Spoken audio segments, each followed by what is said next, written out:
Seguramente algún día habrás escuchado eso de que la economía es la física de las ciencias sociales, que está ahí en un pedestal por encima de todas las demás. Y con eso intentan concluir que los análisis económicos están carentes de ideología. Todos los análisis son meramente análisis positivos basados en métodos estadísticos y matemáticos. Y llegamos a leyes completamente indiscutibles. ¿Realmente es eso así? Pues en mi opinión no exactamente. Aviso que este vídeo va a ser una reflexión personal. Yo no soy ninguna autoridad y todo lo que diga puede ser discutido en los comentarios. A ver, me meto directo al tema. Podemos diferenciar entre dos tipos de economía, la economía normativa y la economía positiva. La economía normativa se encargaría de responder preguntas estilo ¿se debe hacer pagar impuestos a los ricos? ¿Se debe mejorar la situación de determinado grupo social? Y la economía positiva se encargaría de responder preguntas estilo ¿qué pasó con el salario mínimo en el 2019? ¿Qué impacto tuvo la bajada de determinado impuesto? Es decir, en el caso de la economía normativa sí que entrarían en juego nuestros juicios personales, entrarían en juego nuestras creencias de cómo debería ser algo, ya que asumimos que hay algo que está bien, que de ahí viene el nombre de economía normativa, porque ponemos unas normas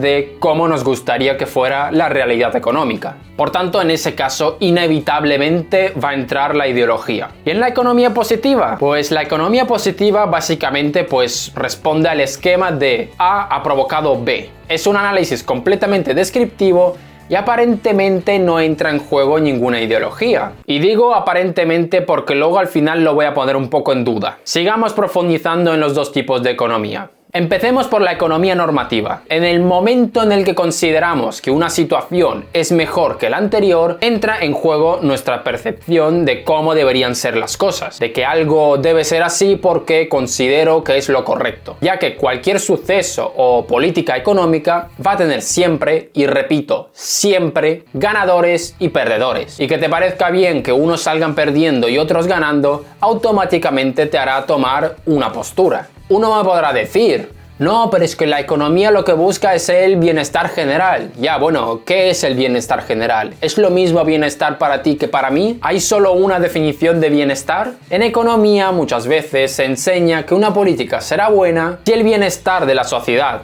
en agregado aumenta. Y aunque te lo pinten de forma matemática, poniéndote ahí una función de bienestar, se está adoptando una moral utilitarista. Que no me vaya a meter de si el utilitarismo es bueno o malo, no es el canal. Por tanto, vemos que desde la economía normativa es imposible escapar de la ideología. Y que, a ver, no es nada malo. Todos tenemos nuestra percepción de cómo debería ser el mundo. Y cualquiera que quiera dedicarse a la economía normativa le convendría formarse en más cosas aparte de economía.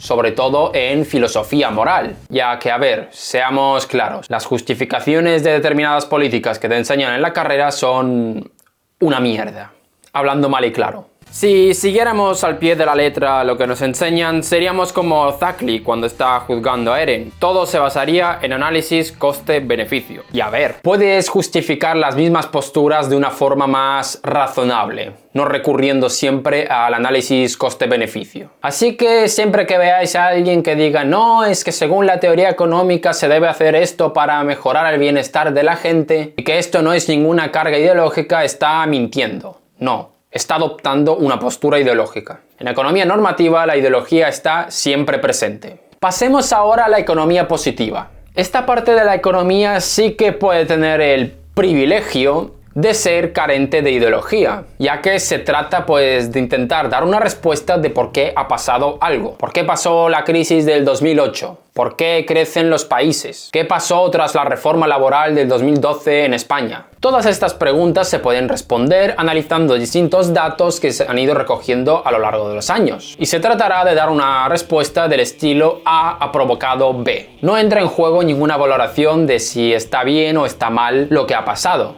Simplemente es un análisis descriptivo. Y que bueno, este tipo de cosas la podemos hacer, como dije, analizando datos o creando modelos matemáticos. Así que la persona que se dedica a la economía positiva deberá tener bastante conocimiento de matemática y estadística. Entonces podrás concluir, bueno, la gente que se dedica a la economía positiva sí que está completamente alejada de toda ideología, ¿no? Sí y no. Me voy a explicar. Es verdad que para decir que A ha provocado B, no necesitas de ninguna ideología, pero las herramientas que has utilizado para llegar a esa conclusión pueden estar afectadas por una. Esto es muy parecido a los famosos paradigmas de Thomas Kuhn. Para quien no lo sepa, Thomas Kuhn fue un físico muy famoso en el siglo pasado por sus aportaciones a la filosofía de la ciencia. Un debate sobre la metodología en las ciencias que inició con Karl Popper, luego continuó con gente como Kuhn, Lakatos, Feyerabend y otros cuantos más. Que bueno, no me voy a enrollar en el debate que tuvieron todos ellos. Voy a explicar de una forma muy sintética el esquema de las revoluciones científicas de Thomas Kuhn. La comunidad científica, según Kuhn, va a estar adherida a un paradigma. ¿Qué es un paradigma? Pues un paradigma sería toda una serie de supuestos teóricos, métodos de análisis que adopta una comunidad científica en un momento determinado de tiempo. Por ejemplo, cuando se estaba en el paradigma de Newton, todas las teorías e investigaciones que se iban realizando giraban alrededor de la teoría de gravedad de Newton. Pero poco a poco el paradigma se va a ir encontrando con problemas para seguir dando respuestas, y ahí entrará en crisis. Que de esa crisis surgirá una nueva teoría que se convertirá en el nuevo paradigma. Estaríamos pues ante un cambio de paradigma, que siguiendo con el ejemplo anterior, después de Newton vino la teoría de la relatividad de Einstein. Para extrapolarlo a la economía podemos verlo de la siguiente forma. Después de la Segunda Guerra Mundial, en la Academia de Economía estaba muy presente la teoría keynesiana. Es decir, podemos decir en términos de Kuhn que había un paradigma keynesiano. Pero en los años 70 se produce una crisis y la metodología keynesiana fue incapaz de darle una respuesta. Por tanto, surgió una nueva teoría,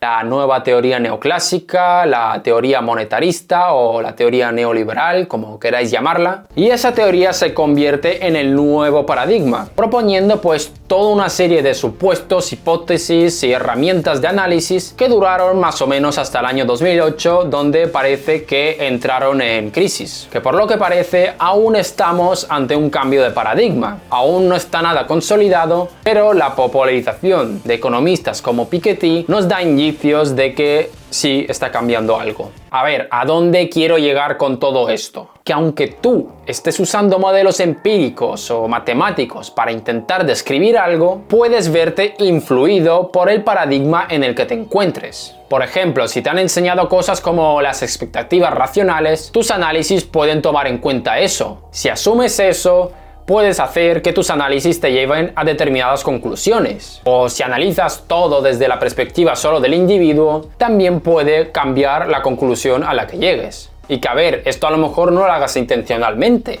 A lo mejor no eres consciente de que estás siendo influenciado por el paradigma. Pero aún así, tus conclusiones a lo mejor van a estar un poco sesgadas. Y que de haber estado en un paradigma diferente, quizás lo habrías analizado de otra forma. Un ejemplo práctico lo podéis ver en el artículo que os voy a dejar en la descripción, donde, dependiendo de la universidad en la que te hayas formado, tus conclusiones acerca del impacto del salario mínimo pueden variar. Y que, a ver, aparentemente estás utilizando pues modelos matemáticos y modelos empíricos. ¿Por qué hay una diferencia tan clara entre conclusiones? Pues por lo que parece, unas universidades son un poco más de derechas, vamos a decirlo, y otras un poco más de izquierdas. Luego, si queréis, os leéis el artículo. Por tanto, aunque estés haciendo economía positiva, tus análisis sí que pueden verse sesgados por el entorno en el que convives. A ver, respondiendo a la pregunta del título, ¿podemos considerar a la economía una ciencia? Si consideramos ciencia como algo que intenta describir la realidad, pues podríamos decir que sí. Ahora bien, ¿que está libre de ideología? En mi opinión, difícilmente. El entorno exterior sí que realmente te puede afectar a la hora de realizar tus análisis. Lo que sí es que el uso de las matemáticas y de la evidencia empírica puede ayudar a hacer más explícitas las trampas que hagas. Por ejemplo, en el último libro de Rodrik habla de un chico que recién terminó la carrera, que leyó un estudio de unos economistas muy reputados y descubrió que tenían un fallo metodológico.